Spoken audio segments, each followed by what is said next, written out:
हिंदुस्तान में कल देखा जाएगा रमजान का चांद। शिया सुन्नी चांद कमेटियां देखेंगी चांद। चांद की तस्दीक के बाद मुबारक महीने का होगा ऐलान। चांद देखने के लिए शिया सुन्नी चांद कमेटियों की तैयारी इस वक्त मुकम्मल बताई जा रही है। आपको बता दें कि हिंदुस्तान में कल देखा जाएगा रमजान का चांद। शिया सुन्नी चांद कमेटियां चांद देखेंगी और चांद की तस्दीक के बाद मुबारक महीने रमजान का आगाज हो जाएगा। आपको बता दें ऐलान किया जाएगा मुबारक महीने का।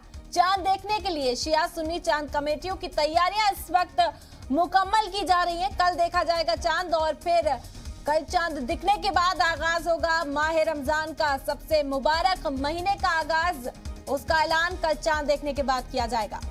तो हिंदुस्तान में कल शिया सुन्नी चांद कमेटियां चांद देखेंगी। रमजान का चांद कल नजर आएगा और चांद देखने के लिए शिया सुन्नी चांद कमेटियों की तैयारियां भी जोर शोर से मुकम्मल की जा रही हैं। सभी तैयारियां पूरी की जा रही हैं लगातार, क्योंकि चांद की तस्दीक के बाद ही मुबारक महीने का आगाज होता है, रमजान मुबारक का आगाज होता है।